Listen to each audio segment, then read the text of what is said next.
ಆ ಶವಗಳನ್ನು ಹೊರಗೆ ತೆಗೆದು ಪರೀಕ್ಷೆ ಆಗಲಿ. ಯಾಕಂದ್ರೆ FSL ರಿಪೋರ್ಟ್ ಆಗಿರ್ಬೋದು, ಮತ್ತೊಂದಾಗಿರ್ಬೋದು, ಅಟ್ಲೀಸ್ಟ್ ಆ ವ್ಯಕ್ತಿ ಹೇಳಿದ ಸತ್ಯರ ಹೇಳ್ತೀವಿ ಇಲ್ಲೋ ಅನ್ನುವಂಥ. ಯಾಕಂದ್ರೆ ಎಲ್ಲಿ ತೋರಿಸ್ತಾರೆ ಅಲ್ಲಿ ಹಣ ಇರಲೇಬೇಕಾಗ್ತದೆ ಇದೆ ಅನ್ನುವಂಥದ್ದು. ಇಲ್ಲ ಅಂದರೆ ಅವನ ಮೇಲೆ ಆರೋಪ ಆಗ್ತದೆ. 7 ವರ್ಷಗಳವರೆಗೆ ಶಿಕ್ಷೆ ಆಗೋ ಸಾಧ್ಯತೆಗಳಿದ್ದಾವೆ. ಹೀಗಾಗಿ ಅವನಾದರೂ ಅವನಿಗೂ ಇದು ಪೂರ್ತಿ ಮಾಹಿತಿ ಅದ. ಯಾಕಂದ್ರೆ ಸುಪ್ರೀಂ ಕೋರ್ಟ್ ವಕೀಲರ ಮೂಲಕ ಈಗ ಬಂದಂಥವ್ರು ಅವರು. ಹೀಗಾಗಿ ಆ ದೂರುದಾರನ ಬಗ್ಗೆ ಏನಪ್ಪ ಅಂದ್ರೆ ನಾವು ಎಚ್ಚರಿಕೆ ಅನ್ನೋಕ್ಕಿಂತ ಅವರು ಎಚ್ಚರಿಕೆ ಆಗಿದ್ದಾರೆ.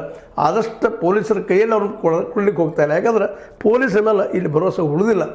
ಇಷ್ಟರೊಳಗೆ ನಿಜವಾಗಿಯೂ ನಮ್ಮ ಪೊಲೀಸ್ ವ್ಯವಸ್ಥೆ ಕರೆಕ್ಟ್ ಇತ್ತಪ್ಪ ಅಂತಂದ್ರೆ, ನೊಂದವರ ಪರ ಅನ್ಯಾಯಕ್ಕೊಳಗಾದವ್ರ ಪರ ಇದ್ದಿತ್ತಂದ್ರೆ ಇಷ್ಟರೊಳಗೆ ಸೌಜನ್ಯ ಕೇಸ್ನಲ್ಲೇ ಸತ್ಯಗಳು ಹೊರಗೆ ಹಾಕಿ ಅವ್ರನ್ನ ಯಾರು ಮಾಡಿದ್ರೆ ಹಿಡಿಬೋದಿತ್ತೇನೋ.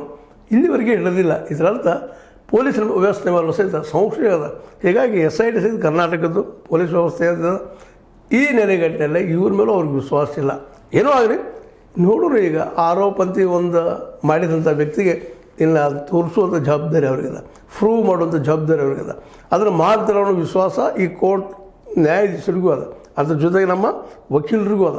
ಈಗಾಗಲೇ ಇಲ್ಲೇ ಅನೇಕ ಅಂತಾರಾಷ್ಟ್ರೀಯ ಮಟ್ಟದ ಈ ಒಂದು ಮೀಡಿಯಾಗಳು ಸಹಿತಲ್ಲಿ ಈಗ ಗುಪ್ತವಾಗಿ ತಮ್ಮ ಕೆಲಸ ನೋಡ್ತಾ ಇದ್ದಾರೆ.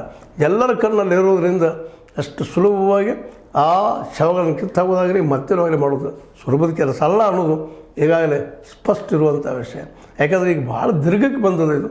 ಇಲ್ಲೇ ಡೂ ಆರ್ ಡೈ, ಏನೋ ಒಂದು ಆಗಲೇಬೇಕು ನಿರ್ಧಾರ ಅನ್ನೋ ಸ್ಥಿತಿಯಲ್ಲೇ ಅಲ್ಲಿಯ ಈ ಧರ್ಮಸ್ಥಳದ ಏನು ಈ ಎನ್ಕ್ವೈರಿ ನಡೀತಾ ಇದೆ SIT ಅವ್ರದ್ದು ಪರೀಕ್ಷೆ ಆಗುವಂಥದ್ದು, ದೂರದಾರಂದು